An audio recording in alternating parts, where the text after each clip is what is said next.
What if our world ended not with a bang, but with a quiet plastic tide?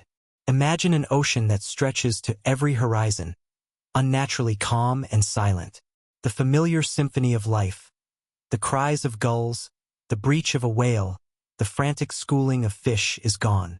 It's a silence filled not with peace, but with a profound and unsettling absence. This is Earth, but an Earth without us. We have vanished, leaving behind a planet that is slowly, quietly processing our departure, and the one thing we left in near-infinite supply. Our final monument was not carved in stone, but molded from polymer. Trillions of tons of our plastic legacy now choke the world's oceans, a synthetic sediment layer that will forever mark our brief, explosive reign. It's a near-geological stratum of bottles, bags, and fibers, breaking down not into soil, but into a permanent, toxic haze of microplastics. This synthetic dust permeates the entire water column, from the sunlit surface to the crushing darkness of the deepest trenches. Every drop of water is a chemical soup, a time capsule of our consumption. This is no longer just pollution. It is a total environmental transformation, a new chapter in the planet's history written in polyethylene and PVC. This new ocean is the plastisphere. The vibrant blues and greens of the past have been replaced by a murky, listless gray, a result of the dense suspension of microscopic plastic particles that scatter and block the sun's rays. Just a few meters below the surface, the world descends into a perpetual twilight, a realm where visibility is measured in inches, not feet. There are no great kelp forests swaying in the currents, no sprawling coral cities teeming with color. The great conveyor belts of oceanic currents still flow, but they no longer carry nutrients and life. They are slow-moving rivers of refuse, endlessly circulating the ghosts of our civilization in a silent, global gyre. And yet, something is changing. Look closer at the surface. In the vast, glassy stillness, a strange film coalesces. At first glance, you might mistake it for an oil slick, a final remnant of our industrial age. But it behaves incorrectly. It doesn't spread and thin out. It gathers, forming intricate, web-like patterns that shimmer with an unnatural iridescence.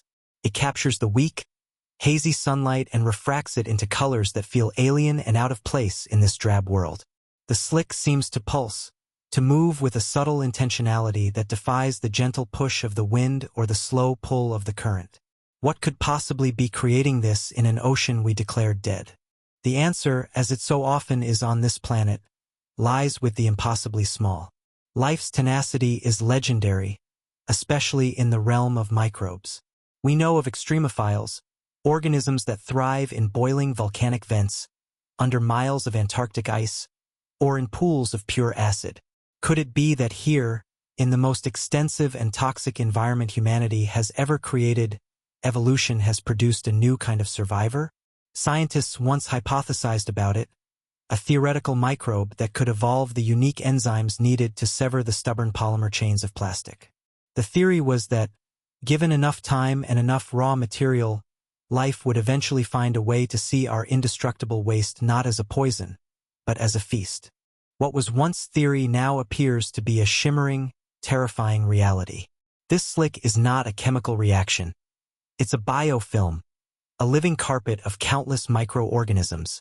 And as the dim sun finally dips below the horizon, the true strangeness is revealed. The slick begins to glow. This is no familiar, friendly blue-green bioluminescence of algae. It is a slow, ethereal luminescence in hues of soft violet and sickly yellow, pulsing in unison across miles of open ocean. It's like a vast, sluggish nervous system awakening on the skin of the sea. This isn't just life. It's a coordinated, large-scale biological phenomenon, powered by our plastic. For centuries, this synthetic sea was a tomb. The plastics we created were masterpieces of persistence, designed to last forever. They leached toxins, entangled wildlife, and suffocated the seabed, creating the largest dead zones the planet had ever known. We built a global graveyard, and the ocean became its silent keeper. But the fundamental rule of biology is that there is no such thing as a free lunch, and no resource goes unexploited forever. The tomb is becoming a cradle, The poison is becoming the sustenance. The very material that signified the end of one biosphere is now serving as the foundation for the next. The stage is now set. The primordial soup of this new era isn't a warm little pond, but a cold, global ocean of our own synthetic refuse. The first sparks of a bizarre new biology are igniting, fueled by the very things we threw away. Life is reasserting itself, but it is not the life we once knew. It is being rebuilt from the ground up using alien building blocks we unwittingly provided. For centuries, this was a plastic graveyard, but life always finds a way. The question is no longer if something will emerge from this synthetic abyss, but what strange, monstrous, or magnificent new forms of life are taking shape, right now in the darkness below. Leaving the strange, shimmering film on the surface behind, we descend. The journey downwards is a journey into a perpetual twilight, where the sun's rays struggle to pierce the thick haze of suspended microplastics. The vibrant world of sunlight and color that once defined the upper ocean is a distant memory. Here, in the murky depths, visibility drops to almost nothing, and a profound silence reigns. It's in this oppressive quiet and gloom that the ocean's greatest secret has been hiding. A new geology for a new world. Shapes begin to resolve out of the darkness, not the familiar slopes of undersea mountains or canyons, but something else entirely. Something jagged, artificial, and monstrously large. They are the plastic reefs. Vast, sprawling structures that rise from the abyssal plains like alien cathedrals, their peaks scraping the edges of the dark photic zone. These are not the work of coral polyps, but the unintended monuments of humanity. Over centuries, the immense pressure of the deep ocean has compressed and fused our plastic legacy, billions of tons of bottles, containers, and industrial waste, into solid, rock-like masses. Ocean currents have sculpted these deposits into bizarre, architectural forms. Twisted spires of fused PVC pipe, sheer cliffs of compacted polyethylene, and great, hollow caverns that were once mountains of discarded bags. This is the landscape of the new ocean, a world built from our garbage. But how can inert piles of trash become a coherent structure, let alone a living one? The answer lies with the heroes, or perhaps the villains, of this new era. Extremophile microbes. In the ultimate act of evolutionary opportunism, specialized bacteria and fungi have developed the metabolic pathways to do the impossible. They have evolved powerful enzymes, far more aggressive than anything we know today, capable of breaking the resilient polymer bonds of plastics. They are not merely colonizing the surface. They are actively consuming the reefs themselves, using the stored chemical energy in our waste as their primary fuel source. This is not photosynthesis. It is chemosynthesis on a planetary scale. The process of consumption has a startling side effect.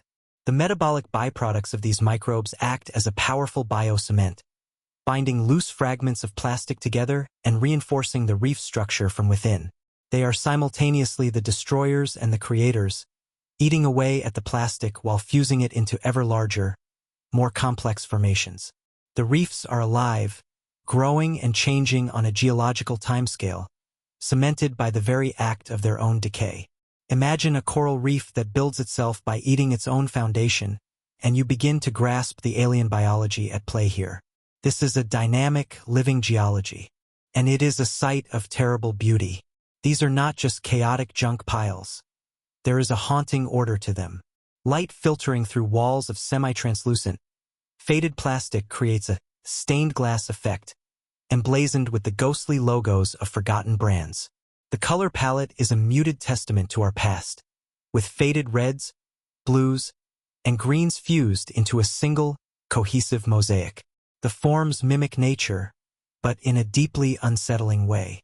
You see structures that resemble massive, skeletal trees or the rib cages of colossal beasts, all rendered in the uncanny gloss of plastic. It is a world that is both majestic and profoundly wrong. As we drift deeper into the canyons of this synthetic metropolis, we see the source of the glow from the surface. The light is coming from within the reefs themselves. The plastic-eating microbes, as a product of their unique metabolism, are bioluminescent. But this is not the familiar blue-green twinkle of the old world's dinoflagellates. It's a cold, ethereal glow in sickly shades of violet, magenta, and yellow that pulses in slow, hypnotic waves throughout the entire reef structure. The whole city of trash appears to be breathing, powered by a single interconnected metabolism. It feels like we are drifting through the arteries of a single colossal organism. This is the base of a new global food web. The slimy, glowing biofilm that covers every square inch of these reefs is the plankton of the plastisphere. It is an unimaginably rich source of biomass, a feast of organic matter created entirely from the inorganic plastics we left behind. This is the primary production that will fuel all other life to come. A new evolutionary tree is taking root right here, in the heart of our plastic tomb. For the first time in eons, the ocean has a thriving foundation for life to build upon. But every garden, no matter how alien, eventually attracts its grazers. The scene is almost peaceful, a silent, glowing testament to life's refusal to surrender. But as we pan across a vast, cathedral-like wall of shimmering, fused plastic, the light is suddenly blotted out.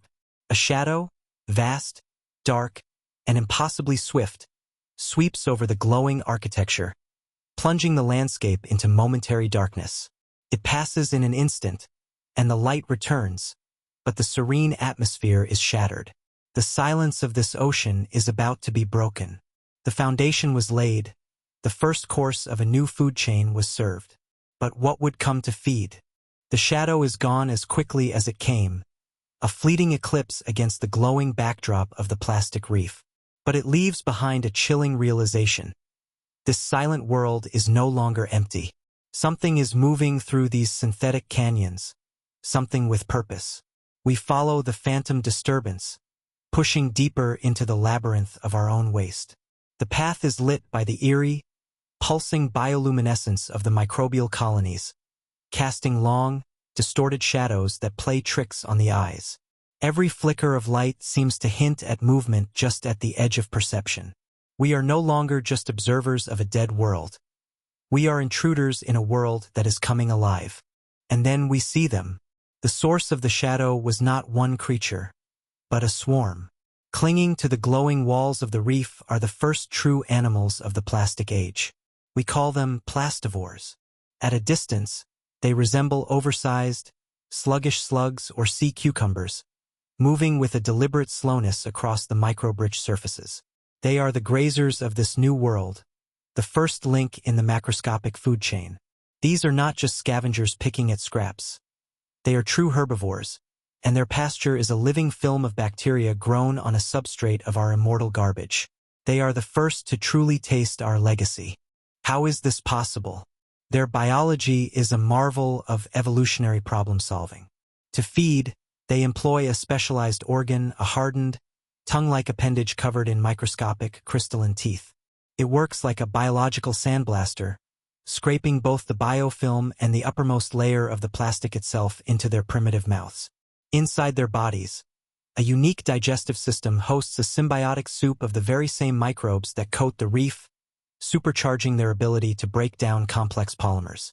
They are living bioreactors, turning polyethylene and polypropylene into the energy they need to survive, move, and reproduce. They are quite literally eating the ocean floor. But as we get closer, a sense of scientific wonder gives way to a creeping horror. These creatures are not just eating plastic, they are becoming plastic. Their life cycle has integrated our waste in the most intimate way imaginable. Their translucent, gelatinous skin is shot through with shimmering, crystalline flecks of undigested polymer, giving them a grotesque, sparkling appearance. In a terrifying example of evolutionary bricolage, some species have developed defensive spines along their backs, not grown from calcium, but formed from sharp, repurposed shards of PET plastic scavenged from the reef. They wear our broken refuse as armor. This new bounty of life has not gone unnoticed. Where there are grazers, hunters will inevitably follow. Darting between the slower-moving plastivores are smaller, more agile predators. Perhaps they look like flattened, serpentine fish or aggressive, multi-limbed crustaceans, but they share one key trait.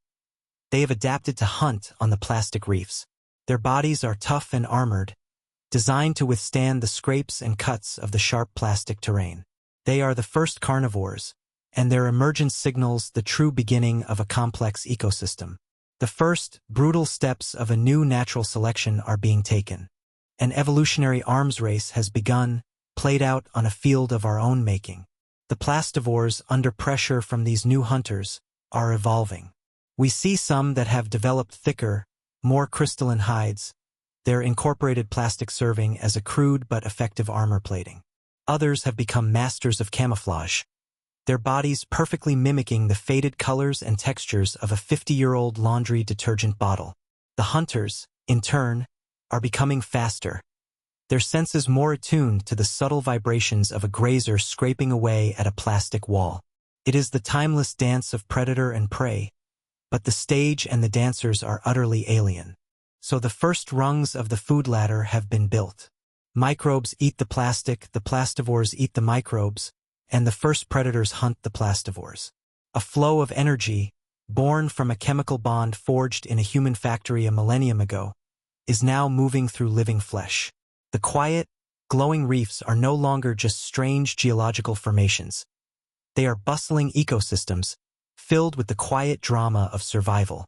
But this is just the beginning. The constant activity, the vibrations of millions of scraping mouths and the frantic scrabbling of primitive hunters, does not go unnoticed in the crushing silence of the deep ocean. Sound and vibration travel far in water. The faint, persistent hum of this new, thriving ecosystem is a dinner bell ringing out into the vast, unexplored darkness beyond the reefs. Life has returned to the ocean in a small way, but it is a loud and vibrant return. And in the abyssal plains, in the cold and crushing pressure where things have slept undisturbed for centuries, something is stirring. The vibrations have reached it. The scent of this new biomass is on the currents. With every new predator, the evolutionary arms race accelerates. And in the deep, something much, much larger was waking up. We leave the relative bustle of the plastic reefs behind and push out into the great open void. This is the pelagic zone, the endless expanse of water that was once home to the great migrations of whales and tuna. Now, it is a silent, desolate wilderness, a desert of murky water where the only features are the ghosts of our suspended waste. The vibrations from the reef's ecosystem fade behind us, and we are enveloped in a profound quiet. But it's in this crushing silence that a new sound begins to emerge, a sensation felt more in the chest than heard with the ears. A deep, resonant hum, pulsing at an impossibly low frequency. This is no whale song. The sounds of cetaceans were complex, organic, and mournful. This is different. It's a clean, industrial thrum, almost like the idling engine of some colossal, submerged machine. It has a pattern, a rhythmic cadence that speaks of a biological function, yet its timbre is utterly synthetic. It reverberates through the water for miles, a monotonous, powerful drone that seems to bend the very darkness around it. In an ocean devoid of machinery, what could possibly be generating a sound that is so unervingly familiar, yet so profoundly out of place? The source, when it appears, defies all terrestrial logic. It emerges from the gloom not as a creature, but as a moving wall of darkness, a shape that blots out the faint, ambient light. The scale is staggering. This is no mere animal. It is a living island, a mobile geological feature that dwarfs the largest blue whale that ever lived. This is the plastic leviathan, a pet whale. It glides through the abyss with an unhurried, majestic grace, its sheer mass displacing millions of tons of water. Its presence is so immense that it generates its own subtle current, a slow-moving wake in the still ocean. We are in the presence of true megafauna, the first giant of the plastic age. The skin is a horrifying and beautiful mosaic of our past. It isn't flesh, but an armored, semi-flexible hide composed of a million fused plastic fragments. You can see the history of our consumption written across its body. The pearlescent sheen of a shampoo bottle, the cloudy white of a milk jug, the deep green of a soda bottle. These pieces are bound together into a patchwork quilt of polymers that ripples with the creature's slow, powerful movements. It shimmers with a dull, oily iridescence, a walking, breathing monument to the indestructible nature of the things we threw away. This colossal beast is a filter feeder, but its diet is one of our own making. It doesn't hunt for krill or plankton. The pet whale cruises the open ocean, gulping down millions of gallons of plastic-choked water in a single mouthful. Where a baleen whale would have plates of keratin, this leviathan has evolved immense, comb-like structures made from a dense, evolved form of polymer, perhaps a hardened nylon. These plates are perfectly designed to trap the trillions of microplastic particles suspended in the water, the synthetic dust that is now the most abundant food source in the ocean. It is the ultimate recycler, grazing on the very substance of its world. And the sound? The deep, resonant hum originates from deep within the creature's body. It possesses a series of large, flat plastic plates, perhaps the repurposed hoods of ancient cars or sections of industrial sheeting, held within a vast resonating chamber. By vibrating these plates, it generates its powerful, low-frequency song. This is likely a form of advanced echolocation, a way to navigate and perceive its surroundings in the murky, near-lightless water column. It is singing to the world not with vocal cords, but with the trash we left behind, turning our waste into its own voice. Just as we are beginning to process the sheer awe and majesty of this impossible creature, our perspective shifts. We drift along its massive flank, a moving landscape of polymer and scar tissue. And that's when we see them, the scars. These are not random scrapes from a collision with a reef. These are immense, gouging wounds, some fresh, some ancient. They are organized and serrated, forming deep, parallel gashes in the creature's armored hide. They are unmistakably tooth marks, but they are not the conical puncture wounds of a shark or a toothed whale. They are clean, slicing cuts, as if made by a row of giant industrial knives. The horrifying implication settles in. This magnificent beast, a creature the size of a city block, a living embodiment of the planet's new biology, is not an apex predator. The scars tell a clear and terrifying story. It is being hunted. The plastic leviathan is prey. A chill runs deeper than the cold of the abyssal water. Awe gives way to a dreadful new question. What kind of predator has the size, the power, and the weaponry to attack a living mountain of plastic and leave such devastating wounds? This giant is not the top of the food chain. What could possibly hunt a living island of plastic? The image of the wounded leviathan hangs in our minds, a testament to a violence we cannot comprehend. Those clean, serrated gashes in its plastic hide were not made by any predator we know. To find the killer of a giant, one must journey into a realm of true monsters. We leave the twilight zone behind and begin our final descent into the abyss. The pressure here is crushing, a physical weight that would pulverize steel. The darkness is absolute, a primordial blackness untouched by a single photon of sunlight for millions of years. This is the abyssal zone, the deep, cold heart of the ocean, and the most hostile environment on Earth. Down here, life has always been sparse and strange, but now, it is something else entirely. We are searching for a hunter, an apex predator capable of challenging a living mountain. We find our first clue not in the creature itself, but in its home. Out of the darkness, a bizarre structure resolves into view. A nest, for lack of a better word, dozens of meters across. It is woven from countless strands of a thin, glassy material that catches our lights with a faint sparkle. It takes a moment to recognize the material. It is a tangled web of humanity's old fiber-optic internet cables, salvaged from the seabed and repurposed. The lair is a graveyard. Scattered around and within the nest are the bones of this predator's victims. They are not calcium, but the dense, indigestible plastic cores of the creatures that inhabit this new ocean. We see the remains of armored plastivores and, chillingly, the core components of a juvenile pet whale, sheared cleanly in half. This is a charnel house, a testament to the brutal efficiency of its architect. The sheer power required to do this is staggering.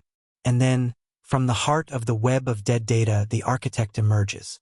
It has no single, definable shape. It moves with the fluid terror of a nightmare, part serpentine dragon, part colossal squid.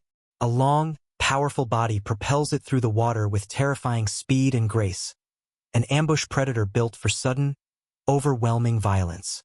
But its organic form is not the source of the horror. The horror lies in how it has integrated the most extreme elements of our legacy into its own body. This is the glass jaw, the apex predator of the plastic age, and it is a masterpiece of evolutionary terror. Its name comes from its most lethal adaptation. Its mouth is not filled with enamel teeth, but with something far more terrifying. This creature has evolved the ability to sequester silica from the trillions of tons of sunken, shattered glass that litter the ocean floor. Specialized cells deposit this silica into a biological matrix, growing a row of serrated, translucent teeth whose edges are almost monomolecularly sharp. This is not biology mimicking geology. It is biology hijacking our waste to create a weapon sharper and more durable than any organic structure. This is the blade that sliced through the Leviathan's hide. And then there are its eyes. It has many, clustered on its head, but they do not glisten with life. They are cold, dead, and perfectly circular. They are the glass lenses of our lost technology, sunken cameras, smartphones, and scientific instruments that have been biologically integrated into its skull. It stares with an unfeeling, mechanical gaze, its vision amplified by the very optics we designed. It is a creature that sees the world through our dead eyes, a ghost in a machine of its own flesh. It is the ultimate fusion of life and refuse. This hunter is the undisputed master of its domain.